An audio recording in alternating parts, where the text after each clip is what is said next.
Hi everyone, I'm Jay Barker. Welcome back to my crafting YouTube channel, which mainly focuses on crochet. And we are back with mine and yours, according to my analytics, favourite series, AI to reality. Now we're going to jump straight into this one. We're going to be recreating this AI crochet image and seeing how close I can make it in the real world. So my main aim with this kitty cat, besides replicating the image as close as I can, is to actually have it stand all by itself. So without any sort of like internal supports or anything like that.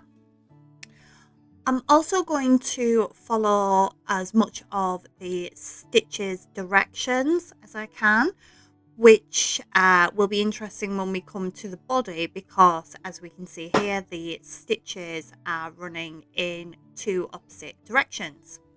Now, first thing first, I'm going to work in the grey and I'm going to do the main structural body of the cat, and then I'll move on to the black lace detail last. I'm thinking that I'm going to use Irish crochet techniques for that, but I'll see when I get there.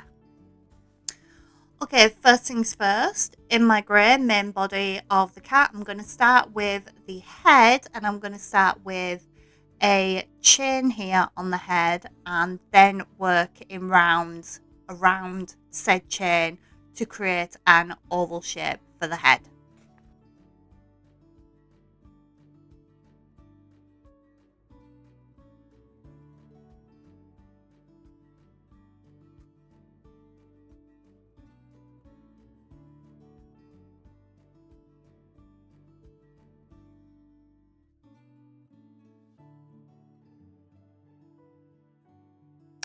Okay, the white muzzle part of the cat, as you can see on the image, it looks quite flat and integrated to the head. Mine will be a separate piece on top because I learnt my lesson from the AI elephant. I am not going to try and integrate that and waste like a week of my time like I did with that.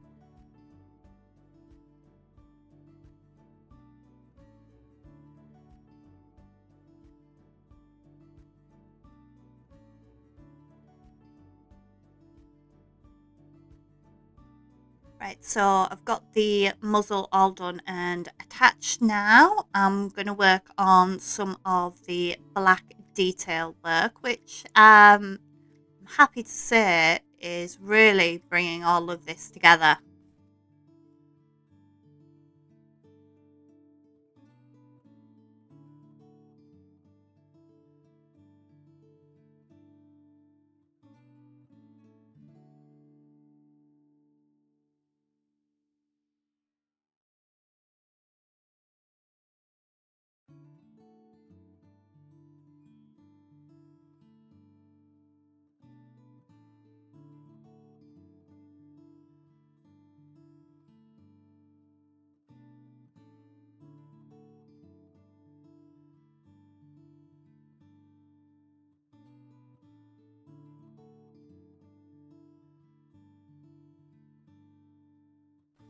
Okay, on to the ears.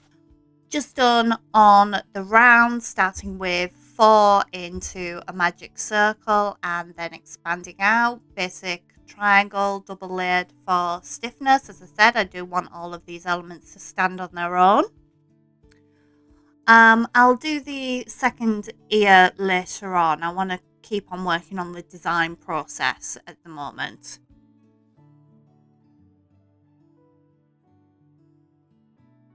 Okay, on to the body. I'm going to start with this first section where the stitches and the rounds are working horizontally.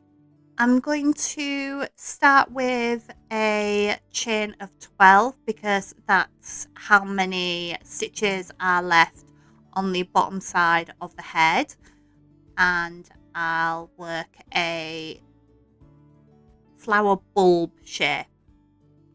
Alright, I'm quite happy with that, and on to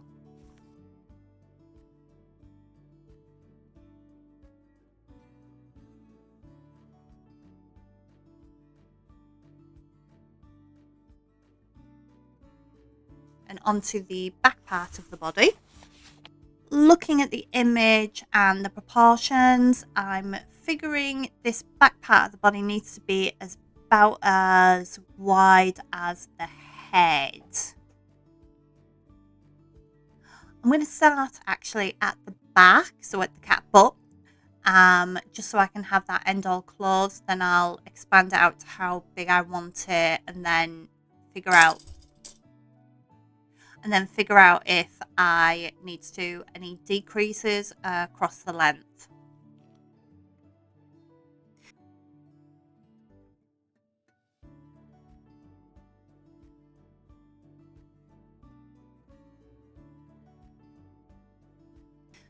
Well, that body took a bit more work than I thought it would. Yeah, I was just figuring out where to put the decreases and how much to decrease by was quite fiddly.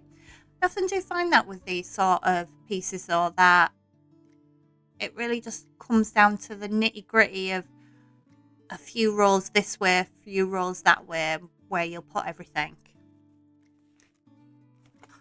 Okay, onto the legs. I'm going to start with the front legs, and I'm hoping once I've done one that I'll be able to use basically the same design for all of the legs, including the back ones, although I do want the back ones to be slightly different. So I'm going to start on the feet, so I can leave the top of the legs open, which will make attaching to the body a lot easier than having closed ends.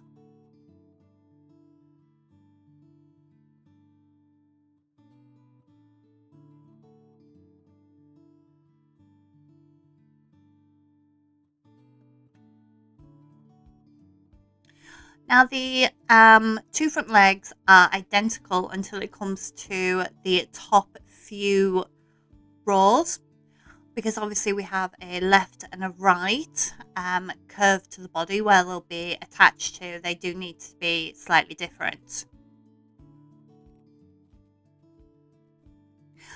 Now the back legs, like I said, they're going to be almost identical to the front ones with how I'm working it, apart from this bend here. I want to replicate that, so I just have to figure out where I'm going to be doing that.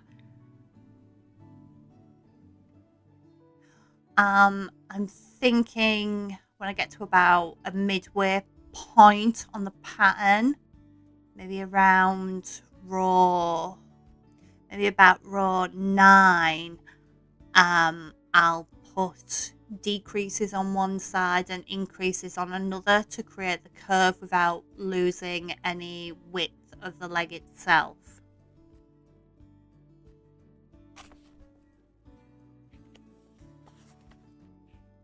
It's standing! Yes! Okay, I'm going to do the tail. I'm going to make it so it's curved like the image. I hope I don't need to use wire to actually get this curve, because so far I've avoided any sort of internal structures at all, and I really want to keep that. So I'm thinking the simplest way to get the curve in the tail is to do a simple tube on the round and then add some short rows in. Short rows are basically what they sound like. Instead of doing a full row / round that goes all the way around, I'll be stopping midway and working back over. This essentially gives you more height on one side of your crochet piece than the other, and then as you continue crocheting on the round, this will create a curve or bend in your work.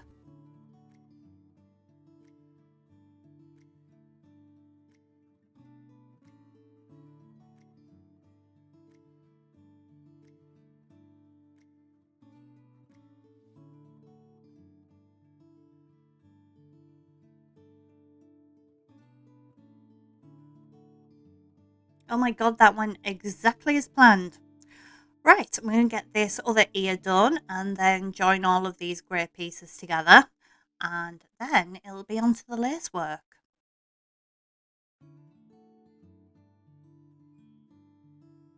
Last step, the lace work. Now, I tried doing just a basic reverse Google image search to see if I could find the exact motif shapes online, so I could just, follow a few instructions, but I couldn't. So I'm going to wing it a bit with a 2mm hook and the thinnest black yarn that I have, even though when I've started to do a few bits, this black yarn is still too thick to create the very thin lace work that's actually on this cap. But you know what? I'll make do with what I've got. And to be perfectly honest, a 2mm hook, it's about as small as I can go. I really have problems working with the smaller hooks.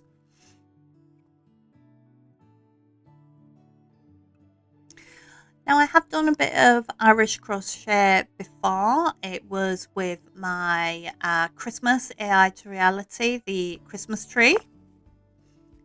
So I kind of do know the basics. I know that you're either working on a chain or a simple loop of your yarn, and then you're working double crochets or slip stitches into what you started, and then from then on it's a case of creating your pattern with a mixture of chain stitches to create your lace effect, and then using double crochets, half doubles, half trebles, half whatever abbreviations you use for your stitches to create the effects. So I kind of do know how to do most of it. So in theory, I could sketch out the motif that is actually on the cat and completely recreate it. But like I said, my yarn's thicker than what's here, so I'm not going to. I'm going to pick out a few shapes that I like the look of, try and create them as best I can, and I'll go from there.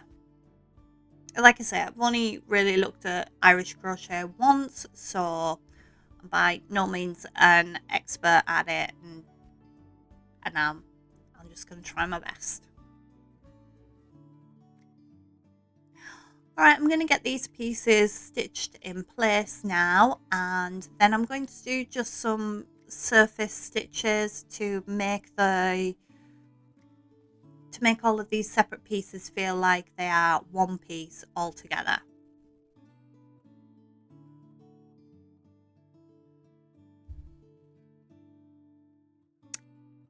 And once that's done, this kitty cat is completely done. Oh, here we go, finished piece, and it stands. I'm so happy about that. Yes, more could have been done looking at it to bring it closer to the AI image. The face could have been just a bit chubbier on the cheeks, but all in all, I think Madam Cat here, that's her name, Madam Cat, has turned out absolutely spectacularly.